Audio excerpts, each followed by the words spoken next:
PEG, peg ratio, यानी कि price earning divided by growth. Friends, कभी कभी जो है पी मल्टीपल जो है शेयर का वो एक फेयर वैल्यू नहीं देता है। कई बार होता है कि जो हाई ग्रोथ कंपनीज हैं उनमें जो है प्राइस अर्निंग मल्टीपल जो है उनका शुरू से ही काफी हाई होता है और वहां पर एक ट्रू पिक्चर रिफ्लेक्ट नहीं हो पाती कि इस प्राइस अर्निंग पे शेयर को बाय करना चाहिए या नहीं बाय करना चाहिए। तो फ्रेंड्स, उसके लिए हमें जो है पैग रेशो देखना चाहिए, price earning divide by earnings growth of share. तो अगर अर्निंग्स जो है ईपीएस ग्रोथ जो है शेयर की ईयर ऑन ईयर कितनी हो रही है, अगर उसको हम प्राइस अर्निंग से डिवाइड कर देते हैं तो हमें जो नंबर मिलता है वो 1 या ग्रेटर देन 1 है। तो अगर रेशो 1 है तो वहां पर जो है वो शेयर फेयरली प्राइस्ड है, यानी कि अगर उसका प्राइस अर्निंग मल्टीपल काफी ज्यादा हाई है। सपोज अगर किसी शेयर का पी रेशो 25 है और वहां पर जो है जो उसका अर्निंग पर शेयर ग्रोथ है ईयर ऑन ईयर वो 20 है, तो उस केस में जो है यहां पर जो पैग रेशो आएगा that will be greater than 1। सो अगर कहीं पर हम देखते हैं कि प्राइस अर्निंग मल्टीपल जो है शेयर का 30 है तो हमें लगता है कि ये शेयर महंगा है, लेकिन अगर उसी शेयर में अर्निंग पर शेयर जो है ईयर ऑन ईयर 40% है तो उस केस में 30 डिवाइड बाय 40 यानी कि PEG ratio will come to 0.75।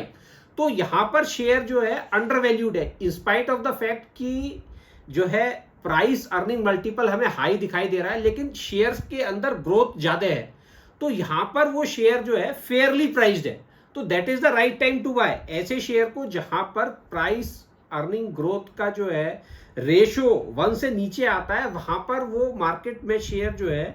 Fairlie priced जो है माना जाता है। तो प्राइस अर्निंग में अगर ग्रोथ का भी हमें फैक्टर कर लेते हैं तो पैग रेशियो जो है हमें एक क्लियर बताए कि क्या ये शेयर आज फेयर वैल्यू पे अवेलेबल है या नहीं। लेकिन कई बार जो हाई पेइंग डिविडेंड कंपनीज होती है, स्टेबल कंपनीज होती है, वहां पर ग्रोथ उतनी नहीं होती है, तो उन केसेस में हम लोग अगर पैग रेशो देखेंगे तो वहां पर जो है वो रेशो सिग्निफिकेंटली हाई हो सकता है, क्योंकि वो कंपनीज जो स्टेबलाइज्ड कंपनीज होती हैं वो हाई डिविडेंड पे करती हैं और वहां पर जो है प्रॉफिटेबिलिटी उतनी तेजी से ग्रो नहीं करती है। लेकिन जो यंग कंपनीज हैं या जो कंपनीज आई है जहां पर रेवेन्यू और प्रॉफिटेबिलिटी बहुत तेजी से ग्रो कर रही है, अगर ईपीएस बहुत तेजी से ग्रो कर रहा है तो वहां पर एक ही फेयर एस्टिमेशन हो जाता है कि इस कंपनी को क्या आज हमें खरीदना चाहिए या नहीं। अगर अर्निंग बहुत तेजी से बढ़ रही है तो यहां पर जो है पैग रेशो काफी काम आता है। और एप्पल टू एप्पल अगर एक ही सेक्टर में हम डिफरेंट कंपनीज को देखते हैं तो किसी कंपनी में हम देखते हैं कि वहां पे पी रेशो हाई है या लो है। अगर हम सेम सेक्टर में कंपैरिजन कर रहे हैं तो हमें ये पता चल जाएगा कि किस कंपनी को हमें लेना है। प्राइस अर्निंग के अलावा अगर हम उसमें ग्रोथ का भी जो है फैक्टर कर लेते हैं तो हमें ये अंदाजा लग जाता है कि कौन सी कंपनी हमें बाय करने में बेटर है। आइए इसको देखते हैं screener.in पे कि हम किस तरीके से जो है पीईजी रेशियोज जो है कंपनीज के देख सकते हैं। तो फ्रेंड्स, यहाँ पर अगर हम देखते हैं जो है screener.in में, तो यहाँ पे ऐड रेशियो टू टेबल है। अगर हम इसमें यहाँ पर पीईजी रेशियो अगर यहाँ पर ऐड कर देते हैं तो हमें इस कंपनी का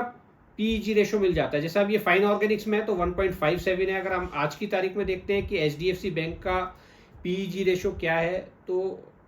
यहाँ पे एचडीएफसी बैंक का पीईजी रेशियो 0.73 है। अगर उसी तरीके से हम यहाँ पे कोटक बैंक का देखते हैं तो पीईजी रेशियो 0.87 है, यानी कि ये जो है आज की तारीख में कोटक महिंद्रा बैंक जो है फेयरली प्राइस्ड है। लेकिन अगर हम आज की तारीख में देखते हैं कि एशियन पेंट्स जो है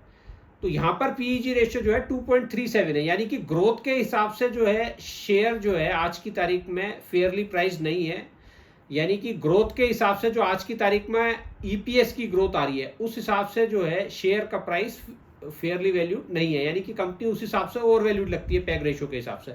मगर काफ़ी स्टेब्लिश्ड कंपनीज में खाली हम पैग रेशियो को जो है एक फैक्टर नहीं मानते हैं, इसमें और भी फैक्टर्स जो है कंसिडर करने जरूरी हैं। तो पैग रेशियो जो है कंपैरेटिवली एक इंपॉर्टेंट फैक्टर है। ऐसे ही हम और कंपनीज का भी देख सकते हैं डिफरेंट सेक्टर्स में। सिप्ला लिमिटेड के केस में अगर हम देखते हैं तो यहाँ पे पैग रेशियो 1 है, यानी कि this company is fairly priced at current price, यानी कि जितना अर्निंग्स पर शेयर में ग्रोथ आ रही है वही इसका पीई है। पीई अगर 25.4 है तो यहाँ पे ईपीएस भी जो है कंपनी का 25% जो है पर एनम जो है अर्निंग पर शेयर में भी ग्रोथ आ रही है। इसी तरीके से अगर हम और कंपनी देखते हैं एक कैप्लिन लैबोरेटरीज, तो यहाँ पर भी जो है पैग रेशो 1.05 है, यानी कि price of the share is fair right now. और हम कोई ग्रोथ ओरिएंटेड कंपनी देखते हैं LTTS, तो यहाँ पर देखेंगे हम पैग रेशो जो है दैट इज 2.94, यानी कि जो है प्राइस अर्निंग मल्टीपल और ग्रोथ के मुकाबले जो है प्राइस इज कंपैरेटिवली हाई। तो फ्रेंड्स यहाँ पर जो है PEG रेशो जो है प्राइस अर्निंग मल्टीपल से एक स्टेप आगे जाके बता रहा है, और हमें एप्पल टू एप्पल कंपेयर करने में, यानी कि सेम सेक्टर्स में कंपेयर करने के लिए कंपैरेटिवली आसान हो जाता है। और हमें ये भी पता चल जाता है कि अगर हम हाई PE रेशो वाली कंपनीज खरीद रहे हैं जहां already price earning multiple high है, तो क्या उसमें ग्रोथ उतनी रीजनेबल है या नहीं। अगर उनमें ग्रोथ उतनी रीजनेबल है कि आगे आने वाले टाइम में growth will be much faster, तो वहां पर PE रेशो हाई होने के बाद भी अगर हम पैसे ज्यादा देते हैं, अगर मान लीजिए किसी कंपनी का रेशो PE रेशो 50 है और अर्निंग्स भी वहां 50% ईयर ऑन ईयर बढ़ रही है, तो PEG रेशो विल बी 1, तो वहां पर वो फेयरली प्राइस्ड है, वहां पर जो है 50 का उसको प्राइस अर्निंग मल्टीपल देना भी ठीक है। तो ऐसे में हम लोग जो है ग्रोथ ओरिएंटेड कंपनीज में इसको खास तौर से PEG रेशो को कैलकुलेट करते हैं। तो फ्रेंड्स, मैं आशा करता हूं कि आपको जो है प्राइस अर्निंग रेशो में और PEG रेशो में क्या डिफरेंस है समझ में आया होगा, और किस तरीके से PEG रेशो जो है प्राइस अर्निंग मल्टीपल से एक स्टेप अहेड होकर जो है हमें ये बताता है कि जो प्राइस और अर्निंग का मल्टीपल हम पे कर रहे हैं, क्या वो ग्रोथ के कंपैरिजन के साथ जो है वो फेवरेबल है हमारे या नहीं।